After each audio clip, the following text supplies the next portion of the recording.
OK. Fait que, Sonia, j'ai pas utilisé ChatGPT. J'ai vraiment fait ça moi-même. OK, je vais commencer comme ça. Alors, je vais commencer par notre rencontre. Belle Annick, beaucoup de gens ici te connaissent depuis beaucoup plus longtemps que moi. Mais je dois dire que j'ai vite compris à qui j'avais affaire lors des tout premiers instants de notre rencontre. J'ai premièrement vite compris, il va falloir que je respire un peu.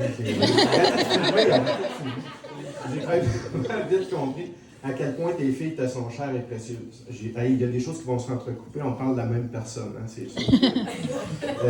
J'ai vite compris que tes petits œufs, excusez, prenaient une très grande place dans ta vie avant même de les avoir rencontrés. Je t'admirais pour ça et je continue de le faire car encore aujourd'hui, rien n'a changé. Certains auraient pu dire les filles sont grandes maintenant, elles auront besoin de moins de soins, moins d'attention, les cordons vont être coupés, pas du tout. On a mis quelqu'un au monde, on devrait peut-être l'écouter comme écrivait si sagement Serge Chéry. Eh bien toi, tu les écoutes et tu veilles à leurs soins, leur bien-être et leur bonheur et leur épanouissement sans relâche. J'ai aussi vite compris à quel point et à quelle vitesse j'allais devoir grandir à tes côtés. Du moins, si je voulais rester une trentaine d'années au moins avec toi. J'ai eu des douleurs dans le dos comme un adolescent en pleine crise de croissance. Il n'y a pas de congé avec Annick. Ah, ça, c'est ça.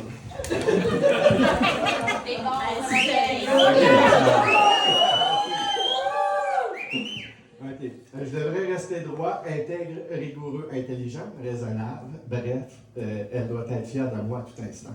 On pourrait croire que c'est contraignant, difficile et astreignant. Eh bien oui, ça l'est. mais combien, lorsque je regarde en arrière, je constate que j'ai évité de faire des théâtres de mauvais choix et que j'en ai fait des vraiment bons. Ça me fait croire que grandir un peu, c'est pas si mal finalement. Ceci dit, Annick a toujours raison. vous allez dire oui, comme toutes les femmes, en regard aux hommes, elle a souvent raison. Non, Annick a toujours raison. Pas que je me trouve idiot ou inculte ou inapte, mais en toute occasion, elle a raison. Je l'ai vérifié à plusieurs reprises. Les souvenirs du passé, la date des événements, qui était là, la couleur de ses bras, qui a dit quoi, comment il l'a dit, l'a-t-il répété 3 ou 4 fois, quel endroit, sur quel fuseau horaire, quel parallèle, quelle planète, rien ne lui échappe. Encore là, j'ai vite compris que je dois laisser mon orgueil de côté parce que je dois me conditionner à devoir dire « Oui, ma chérie, tu avais raison. » Le pire, c'est qu'elle était tellement consciente de ce fait, et une fois de temps en temps, je l'entends elle-même dire « Tu le sais que j'ai toujours raison. » C'est fatigant, mais c'est charmant.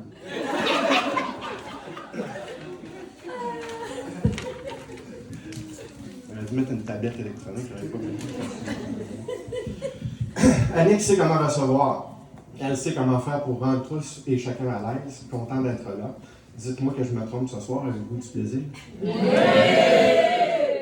Et vous en aurez jusqu'à la fin. La réponse est oui. Pourquoi? Parce que c'est elle-même qui a tenu à organiser sa propre fête. Et moi, j'ai même pas eu envie de m'y opposer. J'ai simplement trouvé ça drôle et je me suis dit, la personne la plus apte à satisfaire les exigences d'Annick ce soir, c'est Annick. D'ailleurs, j'aurais probablement oublié le gâteau, 10 chaises de parterre, l'adresse d'emplacement, rien n'aurait marché, et elle le sait. Elle n'a pris aucune chance avec moi, car encore là, cette journée-là doit être à la hauteur. Les gens vont se rappeler que la fête de 50 ans d'Annick Bissonnette, c'était sa coche. Ça prend Annick dans un cocktail. Elle raconte des histoires qui sont en lien avec son vécu. Et comme elle a beaucoup d'envergure et beaucoup de vécu, donc beaucoup d'histoires à raconter.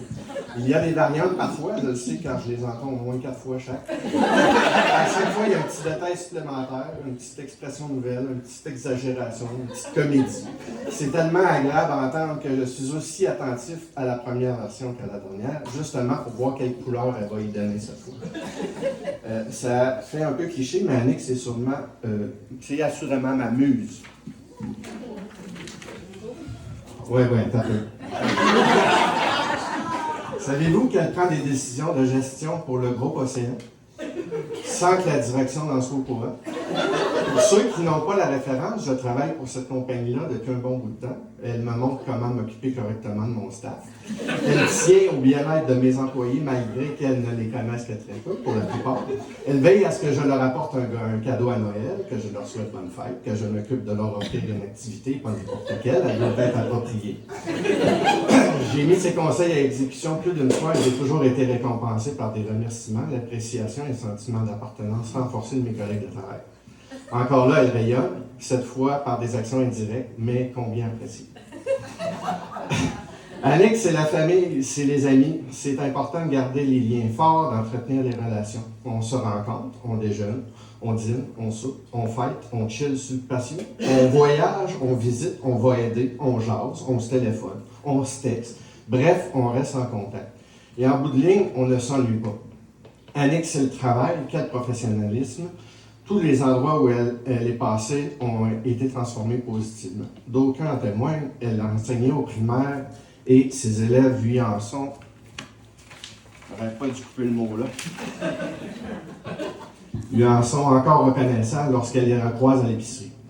Dans son travail de conseillère pédagogique, elle a changé la vie d'enfants qui, sans le savoir, ont eu une chance inestimable de l'avoir côtoyée. Elle a fait une différence dans leur parcours, il va sans dire. Aujourd'hui, en tant que directrice dans son école actuelle, la Nouvelle-Acadie, elle brille comme un soleil. Elle s'occupe de tout, oui, bien sûr, de ses enfants, mais aussi des parents, des professeurs, des intervenants, des spécialistes, des concierges, des chauffeurs d'autobus, des activités scolaires, de la gestion des cours d'eau, du stationnement, des écureuils sur le terrain, et j'en passe. Les scureux. Les scureux, oui. Elle a tellement à cœur le bien-être de cette communauté qu'il n'est pas rare, c'est même la coutume, de l'avoir réglé des dossiers le soir, la fin de semaine, en voiture, à tout moment en fait. On aurait bien sûr le goût de lui dire « prends un break », tu feras ça demain, mais c'est peine perdue. Ça irait à l'encontre de sa motivation profonde, de ses valeurs qui sont le bien-être de sa communauté à tout prix. Devant tant de détermination de sa part, on ne peut qu'abdiquer. Annick, c'est aussi les sports, on en a parlé tantôt. Elle a favorisé l'activité sportive de ses enfants et même des miens tout au long de leur parcours. Elle a fait des kilomètres vers les salles de gymnastique, les gymnases, les terrains de rugby, les baskets, les salles de danse, de cheerleading, et j'en oublie sûrement. Et ce n'est pas suffisant. Achève. Elle parcourt aussi les terrains de baseball, de soccer, de volleyball, et j'en oublie sûrement, pour aller voir ses nièces, ses neveux, pour les encourager dans ces activités qui lui sont si chères. Elle pratique elle-même un sport rassembleur, le deck hockey, question de partager des beaux moments supplémentaires avec ses 3 filles, ses collègues et ses amis. Elle a été un coach hors pair au volleyball. Elle a mis encore là tout son cœur et a su rassembler son équipe pour construire quelque chose de tellement solide. Ils ont presque tout gagné. Les exceptions lui ont fait mal car elle est très, très compétitive. Lors des défaites, n'importe qui aurait pu dire c'est pas grave, l'important c'est de s'amuser. Mais bien non, l'important pour Annick, c'est même pas de gagner, c'est d'être les meilleurs. Pas pour des raisons de fierté personnelle, mais plutôt parce qu'elle sait au fond d'elle que c'est ce qu'il faut faire. C'est encore mieux de gagner. Toutes les filles de son équipe sauront l'apprécier. Elle les amènera à se dépasser. Elle saura connaître leurs forces, leurs faiblesses et mettra le tout à contribution pendant plusieurs années et connaîtra des grands succès. Annick, c'est un pilier d'équipe. Annick, c'est Mère Teresa. Elle est sensible aux autres, généreuse, bienveillante, charitable, compréhensive, conciliante, humaine, maternelle, bref, mieux que Mère Teresa. C'est la dernière page. Il y aurait beaucoup d'autres pages à écrire pour énumérer les bonnes actions et les qualités qui définissent ma douce, mais je ne possède pas sa plume et je ne réussirai qu'à vite tomber dans les clichés et la monotonie. De son côté, elle aurait pu vous écrire 30 pages, elle voulait d'ailleurs le faire. Nous l'avons un peu retenu et vous ne seriez pas ennuyé une seconde. Je vous laisse donc tout l'espace et le temps nécessaire que nous avons ce soir pour lui dire nous-mêmes à quel point nous l'apprécions et la chérissons de tout notre cœur. Je te souhaite un autre demi-siècle de bonheur et de gratitude. Bonne fête de 50 ans, ma chérie.